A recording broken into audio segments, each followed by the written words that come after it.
Hallelujah. आइए हम परमेश्वर के वचन की ओर चलते हैं, प्रभु के वचन से सीखते हैं।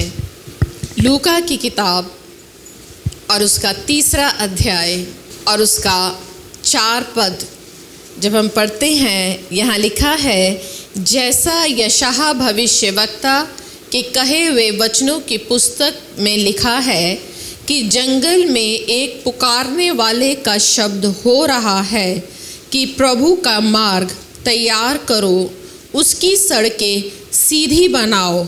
हर एक घाटी भर दी जाएगी और हर एक पहाड़ और टीला नीचा किया जाएगा, और जो टेढ़ा है सीधा और जो ऊंचा है नीचा व चौरस मार्ग बनेगा। हर एक प्राणी प्रभु के उद्धार को देखेगा। हालेलुया। यहाँ यूहन्ना भविष्यवक्ता प्रभु यीशु मसीह के समय पर यह भविष्यवाणी कर रहा है। लिखा है कि जंगल में एक पुकारने वाले का शब्द सुनाई दे रहा है, और वो शब्द क्या है? प्रभु का मार्ग तैयार करो, क्योंकि प्रभु का आगमन निकट है। हम तो आज यहाँ पर इस समय सोच रहे हैं कि प्रभु का आगमन निकट है, मगर प्रभु के आगमन का समाचार तो लगभग 2000 साल पहले से ही हो रहा है कि परमेश्वर का आगमन निकट है और उसका मार्ग तैयार करो। यशायाह नबी की किताब और उसका 40 अध्याय और उसका 3 और 5 पद ऐसा ही बोलता है। यशायाह नबी की किताब अगर हम निकालते हैं, यशायाह 40, 3 और 5, सेम यही रेफरेंस बोला जा रहा है कि जंगल में प्रभु का मार्ग सुधारो। हमारे परमेश्वर के लिए अरबा में एक राजमार्ग चौरस करो, हर एक तराई भर दी जाएगी और हर एक पहाड़ और पहाड़ी गिरा दी जाए। जो टेढ़ा है वो सीधा और जो ऊंचा है वो चौरस किया जाए। तब यहोवा का तेज प्रकट होगा और सब प्राणी उसको एक संग देखेंगे, क्योंकि यहोवा ने आप ही ऐसा कहा है।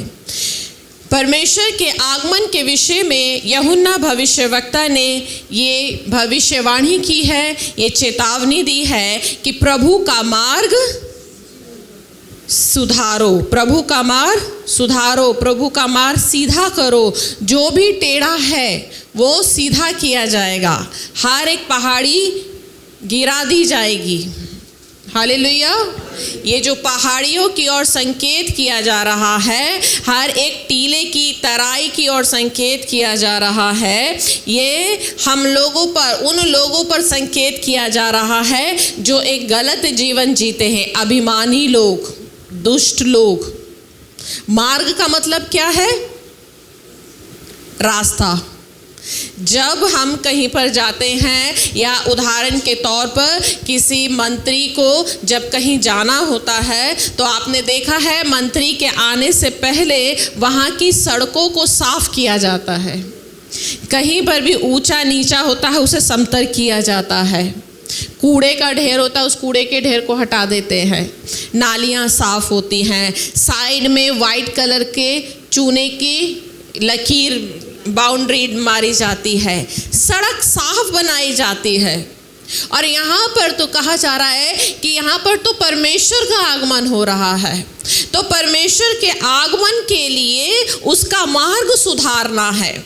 जब हम एक संसारिक मंत्री या संसारिक व्यक्ति के लिए जब कोई आता है, तो हम उसके लिए सड़कें साफ करते हैं, मार्ग सही करते हैं। ऐसे ही यूहन्ना कह रहा है कि यहोवा परमेश्वर के राज्य निकट है, उसका मार्ग सुधारो, मार्ग सही करो। उसके मार्ग में जो भी पहाड़ी है, टीला है, जो भी अभिमानी है, यशायाह नबी की किताब और उसका 10 और उसका 33 पद में बोलता है, यहोवा पेड़ों को भयानक रूप से छाट डालेगा, ऊंचे ऊंचे वृक्ष काटे जाएंगे और जो ऊंचे हैं सो नीचे किए जाएंगे।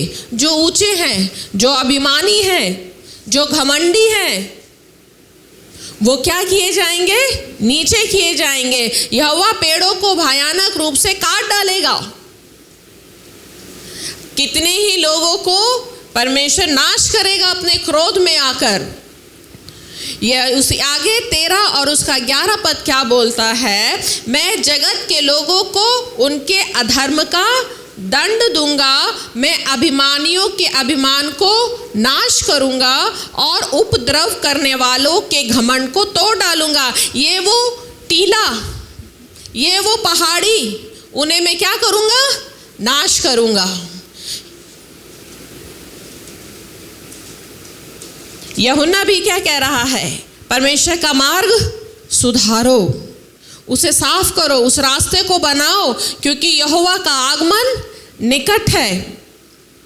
परमेश्वर का आना बहुत करीब आ चुका है, इसलिए वो ये कह रहा है कि उसका मार्ग सुधारो, उसके मार्ग को साफ करो। जितनी भी गंदगी है, जितने भी अधर्मी हैं, जितने भी घमंडी हैं, जितने भी कुकर्मी हैं, जितने भी टेढ़ी चाल चलते हैं, जो सत्य को मानकर भी असत्य के अनुसार काम नहीं कर रहे हैं, परमेश्वर उन सब का न्याय लेगा। प्रभु कह रहे हैं कि समय आ चुका है, उसका मार्ग सुधारो, उसके लिए रास्ता बनाओ, रोड मैप, रास्ता साफ करो। आज वो समय आ चुका है कि हम परमेश्वर के लिए रास्ते को बनाएं, मार्ग को तैयार करें। जब प्रभु यीशु मसीह यरूशलेम में आए थे, मत्ती की किताब उसका 21 अध्याय को जब हम देखते हैं, यह मत्ती की किताब 21 अध्याय और उसके 8वें पद में क्या लिखा है, हम देखें। मत्ती 21 और उसका 8वां, तब बहुतेरे प्रभु यीशु मसीह गदही के बच्चे पे आए थे। तब क्या हुआ? तब बहुतेरे लोगों ने अपने कपड़े मार्ग में बिछाए। यूहन्ना क्या कह रहा है? प्रभु का मार्ग सुधारो, प्रभु का मार्ग सीधा करो। जो टेढ़ा है वो सीधा किया जाएगा, जो ऊंचा है वो नीचा किया जाएगा, हर एक तराई भर दी जाएगी। और यहाँ पर जब प्रभु का आगमन हुआ, मार्ग कैसे सुधारना है, कैसे रास्ता बनाना है, यहाँ पर वचन बता रहा है। जब प्रभु यीशु मसीह यरूशलेम में आए, तब वहाँ पर लिखा है, बहुतेरे लोगों ने अपने कपड़े मार्ग में बिछाए और लोगों ने पेड़ों से डालियां काटकर मार्ग में बिछाए। आपने देखा होगा पाम संडे के दिन, है ना, पाम संडे को क्या करते हैं? खजूर की डालियां लेते हैं। ये वही प्रतीक है जिस समय प्रभु यीशु मसीह ने गदही के बच्चे पर बैठकर यरूशलेम में प्रवेश किया था। उस समय वहाँ के लोगों ने अपने हाथों में खजूर की डालियां ली थी और अपने कपड़े, अपने जो ऊपर वो चोगा पहनते थे, जो भी कपड़े, जो शॉल, जो वस्त्र पहनते थे, उन्होंने उतारे और प्रभु यीशु मसीह के मार्ग पर बिछा दिए थे। क्योंकि यूहन्ना ने क्या कहा है? प्रभु का मार्ग सुधारो। तो मार्ग सुधारने के लिए लोगों ने वहाँ पर ये वचन बता रहा है कि यहाँ पर लोगों ने प्रभु के मार्ग में क्या करे? कपड़े बिछाए थे, खजूर की डालियां ली थी। आज फिर से प्रभु यीशु मसीह का आगमन होने जा रहा है। यूहन्ना 2000 साल पहले बोल चुका है कि उसका मार्ग सुधारो, और मत्ती 21 हमें बता कर गया है कि हमें मार्ग में की तैयारी कैसे करनी है। अपने कपड़े रास्ते में बिछाने हैं। कपड़े का मतलब ये नहीं है कि आप सोचो अच्छा मैं अपना सूट बिछा दूंगी, हैं, या वो वाली साड़ी, अच्छी से अच्छी साड़ी बिछा दूंगी। यहाँ पर उस कपड़े की बात नहीं हो रही है। लोगों ने खजूर की डालियां ली थी। खजूर की डालियां जब हम वचन में देखते हैं तो खजूर की डालियां जय का साइन है। किसका साइन है? जय का साइन है, महिमा का साइन है। जय जयकार का साइन है। उन्होंने खजूर की डाली लेकर यहूदियों के राजा का क्या किया था? स्वागत किया था। प्रकाशित वाक्य की किताब, हम एक रेफरेंस निकालते हैं। प्रकाशित वाक्य की किताब, प्रकाशित वाक्य और उसका 7 अध्याय और उसका 9-10 आप पढ़ते हैं तो वहां पर लिखा है, प्रकाशित वाक्य और उसका 7 और उसका 9-10।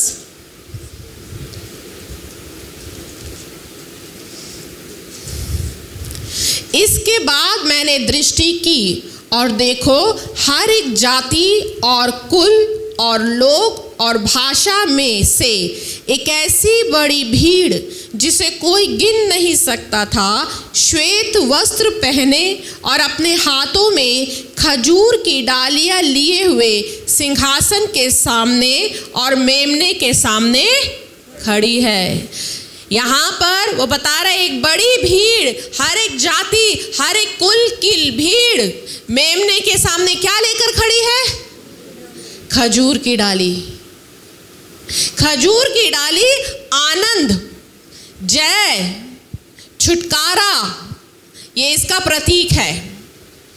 लेवी व्यवस्था में, लेवी व्यवस्था की किताब और उसका 23 अध्याय और 40 पद में परमेश्वर ने इज़राइलियों को ये आज्ञा दी थी खजूर की डाली के विषय में। आप निकालें लेवी व्यवस्था की किताब, यहाँ लिखा है, और पहले दिन तुम अच्छे अच्छे वृक्षों की उपज और खजूर के पत्ते भेंट के लिए, क्या लिखा है? और पहले दिन तुम अच्छे अच्छे वृक्षों की उपज और खजूर के पत्ते, घने वृक्षों की डालियां और नालों में के मजनू को लेकर अपने परमेश्वर यहोवा के सामने 7 दिन तक आनंद करना। खजूर की डाली किसका साइन है? आनंद, जय, छुटकारे का साइन है। प्रभु के आगमन के लिए हमें किस चीज को लेकर तैयार रहना है? छुटकारे को लेकर, आनंद को लेकर, उद्धार को लेकर। प्रभु आ रहा है और हर एक के हाथ में, प्रकाशित वाक्य क्या बता रहा है? हर जाति, हर कुल के लोगों के हाथ में क्या थी? खजूर की डाली, छुटकारा। हर एक के हाथ में क्या था? छुटकारा, जय था हर एक के हाथ में। हर एक जय पाया हुआ व्यक्ति था, हर एक छुटकारा पाया हुआ व्यक्ति था, उद्धार पाया हुआ व्यक्ति था। प्रभु का आगमन निकट है। यूहन्ना कह रहा है उसका मार्ग सुधारो, और मार्ग की तैयारी के लिए क्या ले लो? खजूर की डाली, उद्धार को ले लो, छुटकारे को ले लो, क्योंकि वो आ रहा है उसके स्वागत के लिए।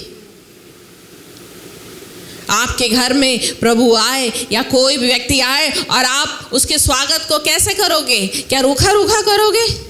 जब कोई अभिषिक्त जन आता है तो हम क्या करते हैं? फूलों से उसका स्वागत करते हैं। मगर यहाँ तो राजाओं का राजा आ रहा है, हमें क्या करना है? उस समय यरूशलेम के लोगों ने अपने हाथों में खजूर की डालियां ली थी और यहूदियों के राजा का स्वागत किया था। आज एक बार फिर से हमारा राजा आ रहा है। क्या हमारे पास में खजूर की डाली है? क्या है हमारे पास में उद्धार? क्या छुटकारा लिया हुआ हमने? क्या जय है हमारे हाथ में? क्या हम आनंद के साथ उसका स्वागत करें? आज हम आनंद को लेकर उसका स्वागत नहीं कर रहे हैं। आज हमारे पास में है तो क्या है? आंसू है, दुख है, डिप्रेशन है, निराशा है। आज हम आनंद के साथ उसके लिए तैयार नहीं है। हम गाना तो गाते हैं, मैं तैयार हूं यीशु तेरे लिए, जल्दी आ तू मुझको।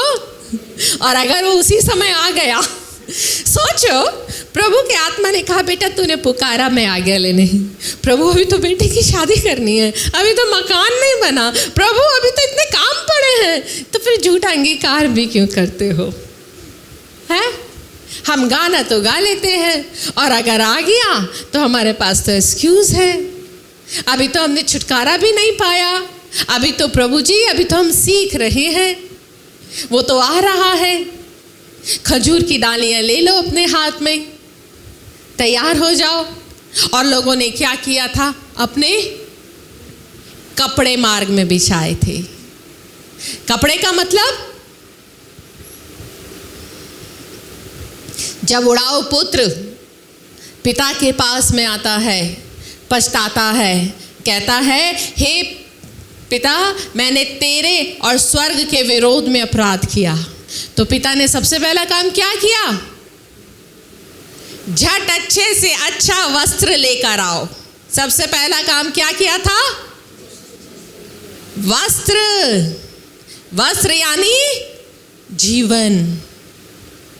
उसके पुराने जीवन को उतार कर उसको नया जीवन, नया अधिकार दिया था। इफिसियों की किताब भी कहती है ना, सो हम पुराने चाल चलन को उतार डाले और नए पहन ले, नए आचरण को पहन ले, नए वस्त्र को पहन ले। लोगों ने प्रभु यीशु मसीह के सामने राहों में उसके क्या किए थे? अपने वस्त्रों को बिछा दिया था। वस्त्र बिछाने का मतलब, उन्होंने प्रभु यीशु मसीह को वस्त्र बिछाने के द्वारा ये स्वीकार किया था कि हम प्रभु यीशु की अधीनता, प्रभु यीशु मसीह को अपना राजा स्वीकार करते हैं और अपने आप को यीशु के सामने अर्पित करते हैं। पुराने नियम में एक राजा था जिसका परमेश्वर ने अभिषेक किया था, येहू। अगर आपने पढ़ा हो, येहू राजा था। उसका प्रभु ने अभिषेक किया था इज़राइलियों का राजा होने के लिए। क्यों? उसने इजेबेल को मारा था, आहाब के घराने। और जब परमेश्वर के विषय उसने बताया कि मेरा प्रभु ने अभिषेक किया है इज़राइल का राजा होने के लिए, वहां पर लिखा है, लोगों ने झट अपने कपड़े उतारे और उसके मार्ग में अपने कपड़े बिछा दिए थे। जैसे उन्होंने सुना कि इसका राजा होने के लिए अभिषेक किया है, वैसे ही लोगों ने अपने कपड़े उतारे और मार्ग में बिछा दिए। ये उसके आदर, उसकी अधीनता को स्वीकार करना, इस बात को स्वीकार करना कि ये हमारे ऊपर राजा है, उसको हम अपने आप को उसके सामने अर्पित कर देते हैं। अपने सामने बिछा देना, खुद को बिछा देना, ये इस बात का साइन है कि हम अपने कपड़े बिछा रहे हैं। उन्होंने कपड़ा बिछाना, अपने वस्त्र को बिछाना, इस बात का प्रतीक है कि हम अपने आप को तेरे आगे बिछा देते हैं, अर्पित करते हैं, बलिदान करते हैं। आप रेफरेंस को नोट कर लो, दूसरा राजा और उसका 9 और उसका 13 में यहां पर लिखा है कि जब यहोवा ने येहू का राजा होने के लिए अभिषेक किया, तब लोगों ने झट अपना अपना वस्त्र उतारकर उसके नीचे सीढ़ी पर बिछाया और नरसिंगे फूंक कर कहने लगे, येहू राजा है। यही काम तो इज़राइल में लोगों, यरूशलेम के लोगों ने किया। उन्होंने तो उस राजा को स्वीकार किया जो आगे चलकर मूर्ति पूजा में भटक गया, परमेश्वर को जिसने छोड़ दिया। मगर यहाँ पर तो ये वो राजा है जिसने मृत्यु पर जयवंत हासिल करी, जो सदा तक राजा है और जो वापस आने वाला है। उस राजा के लिए लोगों ने अपने वस्त्र बिछा दिए थे। वस्त्र किस चीज का साइन है? पुराने जीवन का। प्रकाशित वाक्य की किताब अगर आप निकाले, प्रकाशित वाक्य की किताब, उसका 7 अध्याय और उसका 13 पद को आप पढ़ें, 13-14। प्रकाशित वाक्य 7 और उसका 13-14। मैं इसलिए रेफरेंस खुलवाती हूँ ताकि आपको पता रहे मैं अपने मन से नहीं बोल रही कुछ भी, जो कुछ बोल रही हूँ प्रभु के वचन से बोल रही हूँ। 7 अध्याय और उसका 13 और उसका 14।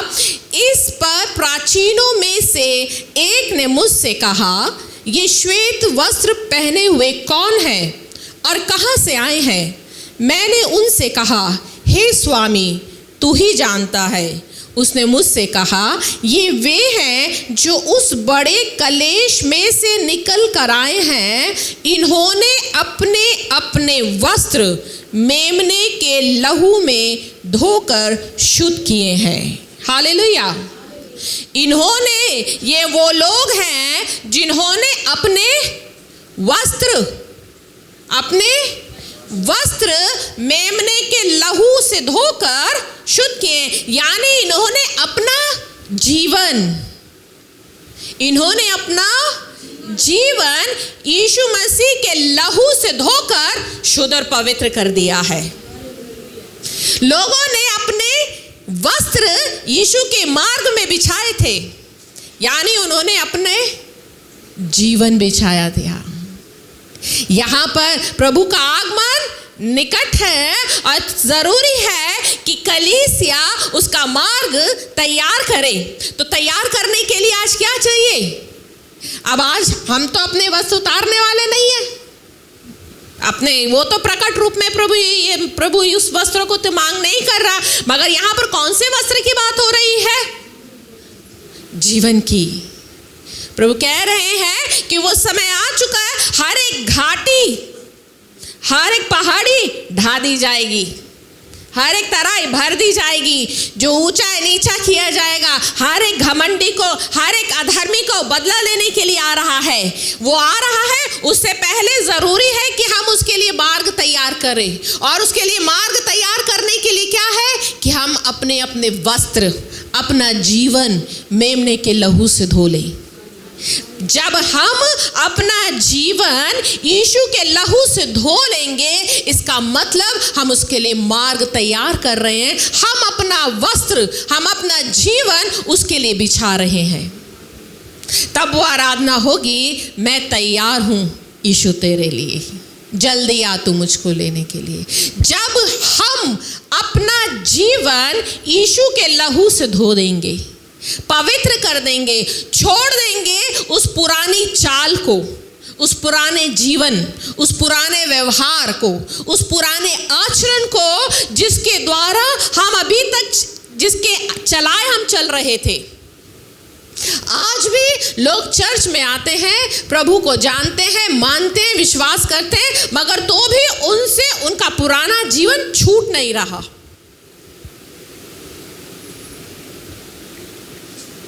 अगर आप प्रभु के आगमन के लिए तैयार हैं, अगर आप उस भीड़ में शामिल होना चाहते हैं जिस भीड़ ने अपने वस्त्र उतार कर प्रभु के मार्ग में डाल दिए थे, अगर आप चाहते हो कि प्रभु तेरा आना आज निकट आ चुका है, मैं तेरा लिए मार्ग तैयार करना चाहती हूँ, उसका वो कह रहा है मार्ग तैयार करो, गंभीर हो जाओ।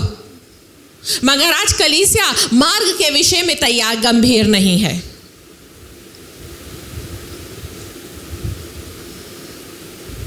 अगर एमएलए आएगा, अध्यक्ष आएगा, तो फटाक से हम भी अपनी सड़कें वड़के फट चमका लेंगे। मगर सोचो, राजाओं का राजा आ रहा है, प्रभुओं का प्रभु आ रहा है, उसके मार्ग की तैयारी हमने क्या करी है अब तक? क्या कर रहे हैं हम मार्ग की तैयारी में? क्या हमने उस विषय में गंभीर है? ली हमने हाथों में खजूर की डालियां, हर पाम संडे को तो खजूर की डाली लेकर हम खड़े हो जाते हैं। उसे उस खजूर की डाली से मतलब नहीं है, उसे तो उस छुटकारे से मतलब है जो वह हर एक के जीवन में देखना चाहता है। उसे तो उस जय जयकार से मतलब है, उस जय से मतलब है जो हर एक के जीवन में वो देखना चाहता है। उसे तो उन वस्त्रों से मतलब है जो आप मार्ग में बिछाएंगे, जो उसके मार्ग में बिछाने के लिए आप खड़े हैं। क्या हम आज उन बातों को लेकर गंभीर हो रहे हैं? वचनों को सुनते हैं, हम अपना ज्ञान तो जरूर बढ़ा रहे हैं, हमारा ज्ञान बढ़ रहा है, दूसरों को बताने के लिए हमारे पास अच्छी बातें जरूर आ रही हैं, परंतु वो बातें कहाँ हमारे जीवन को लग रही हैं? वो बातें क्या हमें तैयार कर रही हैं? वो आ रहा है हर एक बात का बदला लेने के लिए, हर एक का न्याय करने के लिए आ रहा है। सो हम गंभीर हो जाएं और उसके मार्ग को तैयार करें, गंभीरता के साथ परमेश्वर के चरणों में बैठें और उससे विनती करें कि प्रभु मेरे जीवन को अपने लहू से धो दे। जितनी भी अशुद्धता है, जो भी अपवित्रता है, जो भी बुरी बातें अब भी मेरे जीवन में पाई जा रही है, तू मुझे धोकर शुद्ध कर, ताकि मेरा जीवन मेमने के लहू से धुलकर शुद्ध और पवित्र हो जाए और मैं अपना जीवन तेरे मार्ग के लिए तैयार करूं, ताकि जब तू आए तो मैं मार्ग में बिछा सकूं। क्या जब वो आएगा तो क्या आप सोचो, राजाओं का राजा जब आएगा, क्या एक अपवित्र, व्यभिचारी, शराबी और जुआरी, गंदे गंदे काम करने वाला है, ऐसे जीवन प्रभु के मार्ग में बिछाए जाएंगे? प्रभु के मार्ग में कौन से जीवन बिछाए जाएंगे? शुद्ध और पवित्र, जो मेमने के लहू से धुले हुए हैं। हालेलुया। प्रभु के लिए हम गंभीर हों। उसका आगमन 2000 साल पहले ही यूहन्ना ने बोल दिया था, उसका मार्ग तैयार करो, और आज तक मार्ग तैयार नहीं है। अभी तक कलीसिया गंभीर नहीं है। प्रभु आपको इस वचन के द्वारा गंभीर करे और आशीष दे।